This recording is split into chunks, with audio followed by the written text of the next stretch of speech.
এই যে আপনি আমাকে এখানে তুলে নিয়ে এসেছেন, এটা কি কোনো অপরাধ? না, এটা অপরাধ না।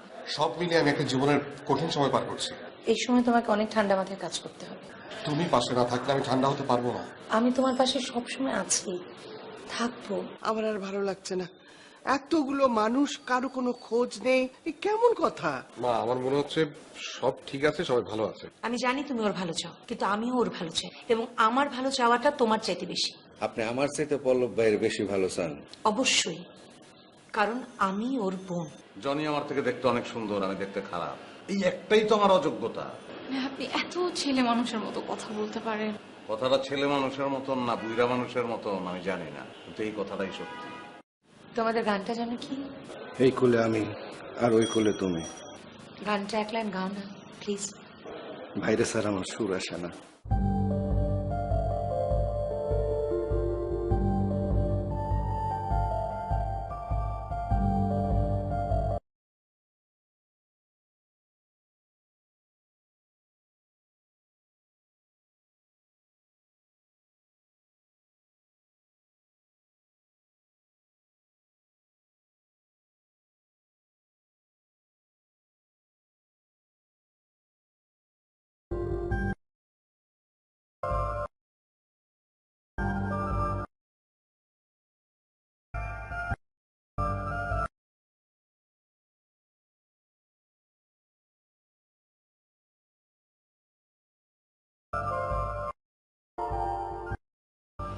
চলো তোমার বাসায় পৌঁছে দিয়েছে। আমার বাবা মা ভাই বোনদের কখন ছাড়বেন? আমি জানি না, তবে হয়তো জনির বাপে চলে গেলে তারা বাসায় যাব। কেন এই কাজটা করলেন পল্লব ভাই? মনে করেন কোনো একটা দিন আপনার সাথে আমার বিয়ে হওয়ার কোন একটা সম্ভাবনা তৈরি হলো, তখন এই মানুষগুলা কি আপনার হাতে আমাকে তুলে দিবে? আপনি এইভাবে আসছেন কেন? সেই সম্ভাবনা যদি তৈরি হয় তাহলে আজকের এই ঘটনার কারণে তৈরি হবে। আর এই ঘটনা যদি না ঘটাইতাম, এই সম্ভাবনাও কোনোদিন উকি দিত না। তাহলে আজকের কাজটা খারাপ করি নাই। কি বলো তুমি? কাজটা নাকি আপনি করেননি? ওই হইলো যেটা অনেক রয়ে গেছে, খারাপ করি নাই। আসলে ভালো আর মন্দ বুঝার বোধটা পল্লব ভাইয়ের মধ্যে এখন আর নেই। এই দায়ী কে? আমার যে বোধ নাই খারাপ ভালো বুঝনের, এলাকা দায়ী কে? দায়ী তো তোমরা। মোটেই ভুল করছি না আমরা পল্লব ভাই, আপনি বারবার একই ভুল করছেন। কোনো ভুল না করেই তোমরা আমার অনেক দোষ ধরছো। যতটুকু ভুল ধরেছি এতটুকু যে কোনো মানুষই ধরত। আর আমরা তো অনেক ভালো আছি পল্লব ভাই। আপনি আমাদের জায়গাটায় থাকলে তখন আপনার রূপটা বোঝা যেত। এই আমার রূপ একটা রূপ আমার। তোমরা এটা বুঝতে পারো না, তোমরা এটা দেখতে পাও না, এটা তোমাকে ব্যর্থতা। একটার পর একটা ব্যর্থ চেষ্টা করে যাচ্ছেন, যেটা আসলে অপচেষ্টা। আর আপনি বলছেন আমাদের ব্যর্থতা? বরং আমার চেতায়ও না, সময় কিন্তু এখন আছে। ঠান্ডা মাথায় চিন্তা করো, চেতায়ও না মাথায়। মানে আপনাকে এত কিছু বোঝানোর পরে আপনি বোঝেননি, বুঝলেনই না, বোঝার চেষ্টাই করছেন না। তার মানে আপনি জীবনও বুঝবেন না, জীবনেও বুঝতে চাইবেন না। এটা আসলে আপনার ব্যর্থতা না, এটা আসলে আমার ব্যর্থতা। তোরা যেটা স্বীকার করো, স্বীকার করে ফিরে আসো। অনেক হয়েছে পল্লব ভাই, আমি সিরিয়াসলি অনেক ক্লান্ত। আমি ক্লান্ত হয়ে গেছি। এখন এত কথা না বলে বলেন কোথায় যেতে হবে আপনার সাথে? চলো, জনের বাপে হয়তো চলে এসেছে। মানে জিজ্ঞেস না, চলো চলো।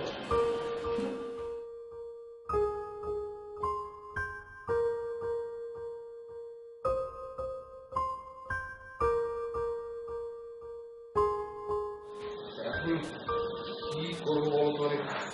জনের বাবার কাজটা নিষেধ করবি? আরে না, তুমি যাও, তুমি ওনাদের সাথে কথা বলো। কি বলছো? আমি এক ওদের সাথে কি কথা বলবো? মনে হচ্ছে এটা তোমার ইন্টারভিউ। এটা তো তোমার ইন্টারভিউ না, তুমি টেনশন করছো কেন? আমি তো আগে এ ধরনের বিষয় ডিল করিনি। মানে তুমি থাকো না আমার সাথে। আসলে কি জানো শ্রাবণ, আমি মনে প্রাণে চাই পল্লবীর সাথে তোমরা বর্ণনার বিয়েটা দাও। আর সে কারণে নীতিগত দিক থেকে আমি পারি না তোমাদের হয়ে ওদের সাথে কথা বলতে। আমি না হয় কথা বললাম, কিন্তু বাবা মামা দুলাভাই এদের ছাড়া কি কথা বলবো, মানে তাছাড়া ওরা কোথায় আছে কেমন আছে কিছুই আমি জানি না। মানে আমি আসলে কিছু বুঝতে পারছি না। এদিকে বাসায় বসে বোনের বিয়ে নিয়ে কথা বলবো আমি? দেখো ওরা ভালো আছে, ভালো থাকবে। তোমাকে আমি বললাম, প্লিজ আমাকে বিশ্বাস করো। ওরা তো আর তোমার কাছে নেই যে আমি নিশ্চিন্ত হয়ে বসে থাকবো। কিন্তু পল্লবকে আমি খুব ভালো করে চিনি। ও কারো ক্ষতি করবার মতো মানুষ না, আর অন্যায়ভাবে তো নাই। তুমি প্লিজ শান্ত হয়ে যাও, ওনাদের সাথে কথা বলো। আচ্ছা ঠিক আছে, আমি গেলাম, কিন্তু তুমি থাকলে ভালো হতো, আমি সাহস পেতাম। তুমি তোমার আম্মাকে নিয়ে কথা বলো। ওরা যদি বাবা মামাদের কথা জিজ্ঞেস করে তখন আমি কি বলবো? বলবে তোমাদের কাছের কোনো আত্মীয় অসুস্থ হয়ে পড়েছেন বা কিছু এরকম। মিথ্যে বলবো? মাঝে মাঝে মিথ্যে বলতে হয়, পরে সত্যিটা বলে দিও। এইভাবে কি হয়? মানে আমার সত্যি কিছু ভালো লাগছে না। আমি বলছি তো, কিচ্ছু হবে না। তুমি ঠান্ডা হও, শান্ত হও, আর আমি যেভাবে বলছি সেভাবে করো, দেখবে সব ঠিক আছে। যাও। তুমি আমার কথা শুনবে না? হ্যাঁ শুনবো। Thank you so much. তাহলে সময় না এখানে ওয়েস্ট করে প্লিজ যাও। সময় নেই তো না, ওরা চলে আসবে। Thank you.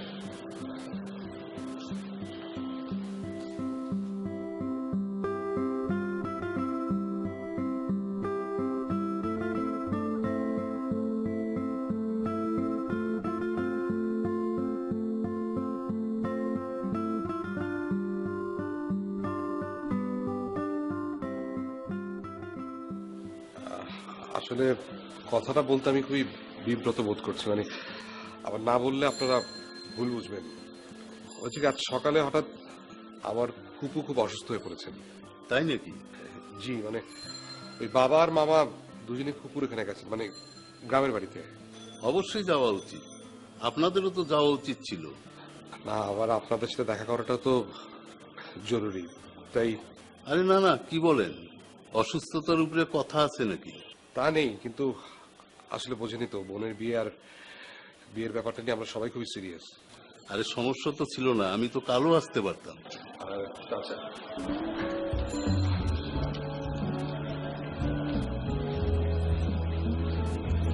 সালাম করো মা। না না না, ঠিক আছে, থাক থাক, আর কাউকে করতে হবে না, বসো। ভালো আছো মা? আসলে ভালো থাকার তো কথা না, আপন ফুপু অসুস্থ তো চিন্তা করো না, ভালো হয়ে যাবে ইনশাল্লাহ। আমি আসলে বর্ণনাকে দেখতে আসিনি, ওকে ছবিতে অনেকবার দেখেছি, জনির কাছে অনেক কিছুই শুনেছি। আসলে আমার দেখার কিছু নাই, আমি আসছি সমস্ত কিছু পাকা করতে। কিন্তু আপনাদের তো যা অবস্থা। না, উনারা না থাকাতে সমস্যা নেই, উনারাও চান বিয়েটা যেন দ্রুত হয়ে যায়। মাশাআল্লাহ, তাহলে তো আমাদের সাথে মিলেই গেল। জি। তা মা, তোমার হাতটা একটু দাও তো, আংটিটা তাহলে পরিয়ে দিই।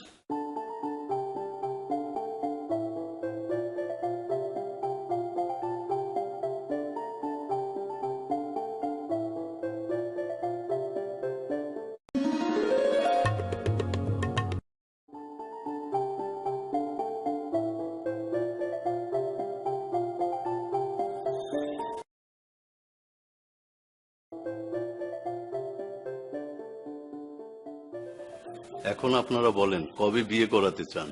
ভাই, আসলে আমরা যেভাবে ভেবেছিলাম সেভাবেই বিয়েটা করাতে চাই, কাল হলে কালই। শুভ কাজে দেরি করে আলাপ কি? তাহলে তো ভালোই হয়, কাল না পরশু। আমি বাড়িতে যেয়ে আমাদের কিছু আত্মীয় স্বজন আছে, তাদের সাথে কথা বলে জনিকে না হয় জানিয়ে দিব। তবে মোটামুটি ফাইনাল ধরতে পারেন। আলহামদুলিল্লাহ।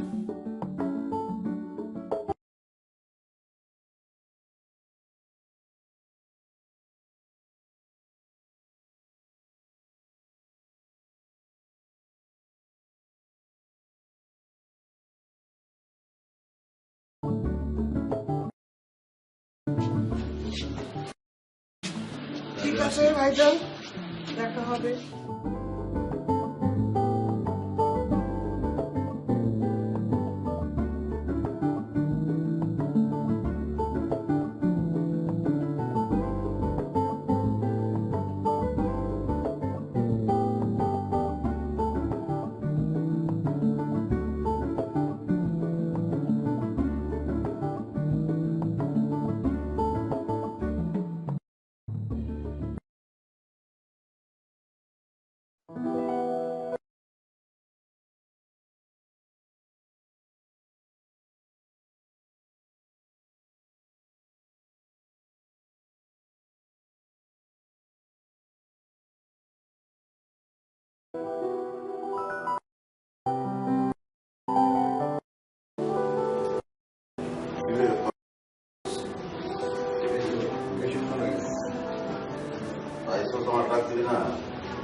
দেখতেছেন আপনি?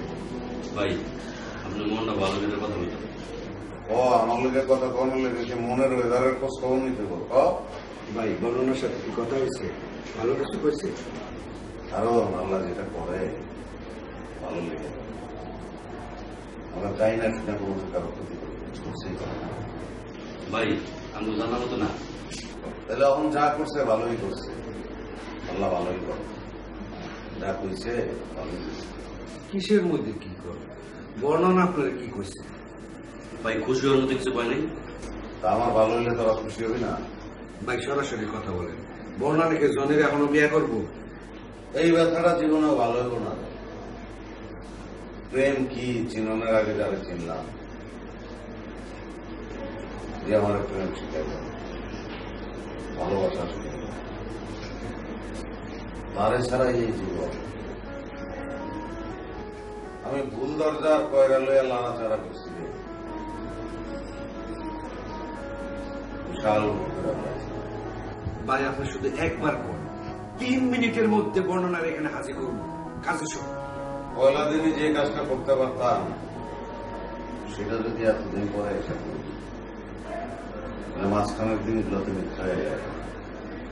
এতদিনের ভালোবাসা তো মিথ্যা হয়ে যায়। এমনি যা ধরো আমার ভালো লাগতেছে না, মেজাজটা খারাপ লাগতেছে। ভাই আমরা বুঝছি, সব বুঝছি। আপনার টেনশন করতে হবে না, আমরা যাইতেছি। আপনি মন খারাপ করেন না। ওই যে কইলাম না, আল্লাহ যেটা করে ভালো লেগে করে, আল্লাহ নিশ্চয়ই ভালো লেগেছে। যা ধরো। ভালো কথা নেই দেখি। ভাই ওনার কথা তো আমার মনেই নাই। ওনারা তো সারা হয় নাই, আমাকে এই বাসাতেই আছে। স্টোররুমে হবে দূর হবে কি কথা হয়ে যাবে।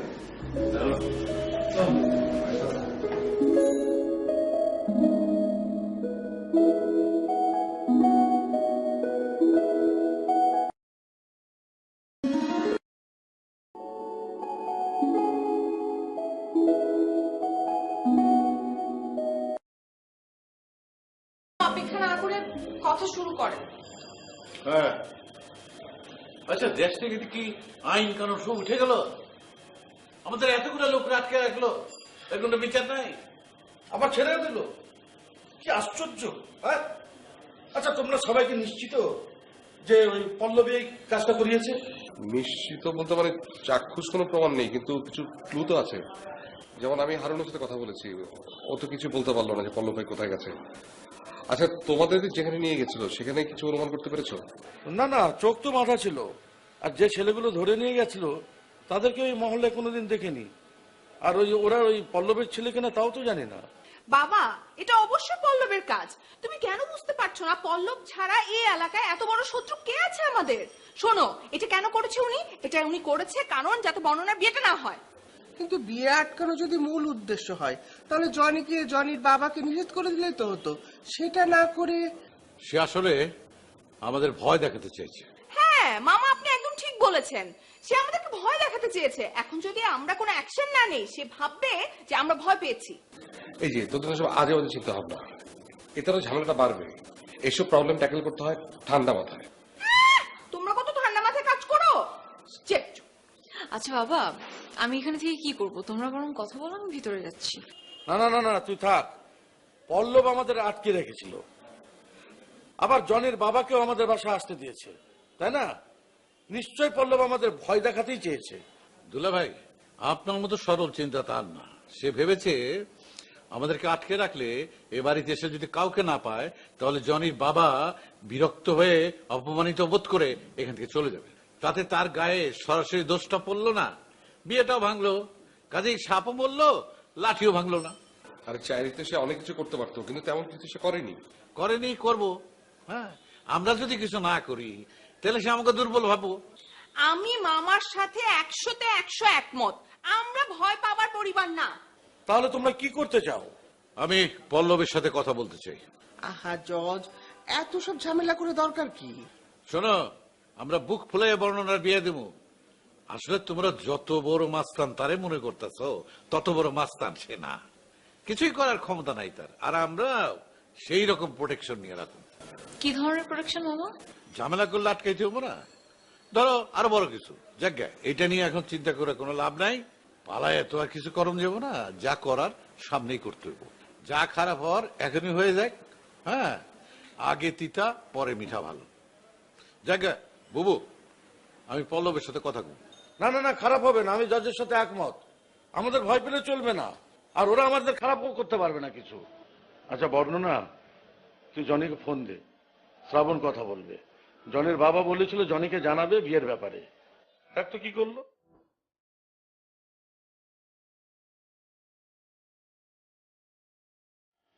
কি হলো? ফোন তো ধরছেন, তারা আরেকবার করে দিবি। আপু মিলে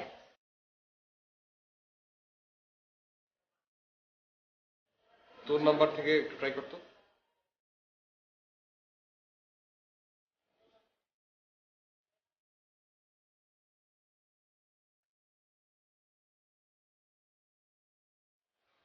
ধরছে না?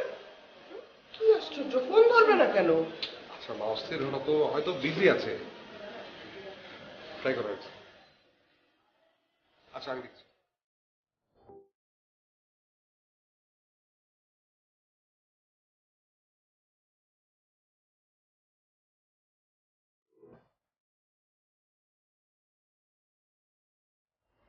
আসলে তারা তো অনেক কিছু মনে করে, তারপরেও এই মুহূর্তে আমার একটা কথা মনে পড়ছে।